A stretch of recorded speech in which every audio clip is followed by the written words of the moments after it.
ખૂબ જ સારો વરસાદ પડી રહ્યો છે।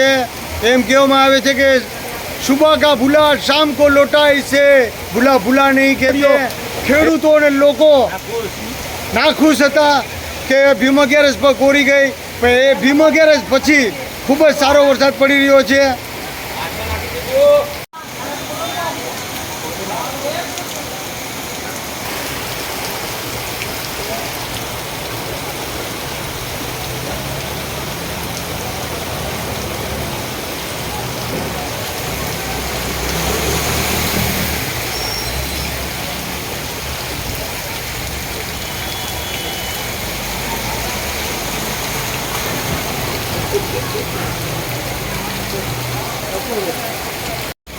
આજે તારીખ 4 હોય ને બરાબર 1:45 વાગે બપોરની વેળા એમ કહેવામાં આવે છે કે જમીને વરસાદ આવ્યો છે અને ખૂબ જ જોરદાર પવન સાથે વરસાદ પડી રહ્યો હોય। કોડીનાર શહેરમાં જાગે જાગે પાણી ભરાયા છે। તમે જોઈ શકો છો આ હોન્ડાવાળા પર વિચાર કરે છે કે ખાડામાં કેમ જવું।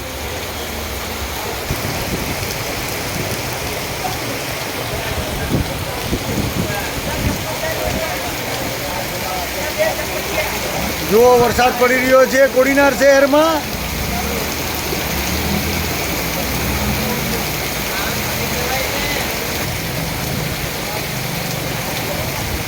તેજ હવા પર તમને બતાડું છું। નમસ્કાર મિત્રો, અત્રે તમે જોઈ રહ્યા છો ચારે કોર જળબંબાકાર થઈ ગયું હોય, લોકો ખુશ થઈ ગયા હોય, ખેડૂતો ખુશ થયા હોય। હા, એમ કહેવામાં આવે છે કે ભીમ 11 કોરી ગઈ। લોકો અફસોસમાં હતા કે ભીમ 11ને દિવસે પણ વરસાદ ન પડ્યો, પણ એમ કહેવામાં આવે છે કે સુબહ કા ભૂલા શામ કો લોટાય છે, ભૂલા ભૂલા નહીં કહેતે। કોડીનાર તથા તાલુકામાં અવિરત વરસાદ આજે ત્રીજા દિવસે પણ વરસાદ સારો એવો પડ્યો હોય, ખેતરોમાં પાણીથી તરબોળ થયા હોય તથા કોડીનાર શહેર તથા ગ્રામ્ય વિસ્તારમાં પણ આજે ત્રીજા દિવસે પણ વરસાદ વરસી રહ્યો છે। અને પહેલાં 4 ઇંચ, આજે 4 ઇંચ, એમ કુલ 8.5 ઇંચ થયો હતો। અને આજે જે અત્યારે વરસાદ વરસી રહ્યો છે એમ કહેવામાં આવે છે કે 12 ઇંચ કુલ વરસાદ પડ્યો છે। તો વરસાદી માહોલ જોવા મળેલ છે। કોઈ પણ ગામડામાં વધુ છે તો કંઈ ઓછો છે। પાણી વહેતા થયા છે રોડ ઉપર। તંત્ર એલર્ટ જાહેર કરવામાં આવ્યું છે। નીચાણવાળા વિસ્તાર કે નદીમાં ન જવા સૂચના પણ આપવામાં આવી છે। અત્યારે તમે જોઈ રહ્યા છો અંબુજા સરોવર ઉપર જે પુલ, સોમનાથ પુલ બાંધવામાં આવેલ છે, ત્યાંથી અમે આ દ્રશ્ય તમને બતાડી રહ્યા છીએ। એ જૂનો પુલનું દ્રશ્ય તમને બતાડી રહ્યા છે। નદી હાવ કોરે કાઢ હતી, આજે નદી પણ ભરાઈ ગઈ છે ગામના પાણીથી, ખેતરાઓ પાણીથી, અને હજુ ડેમે પાણી છોડ્યું નથી।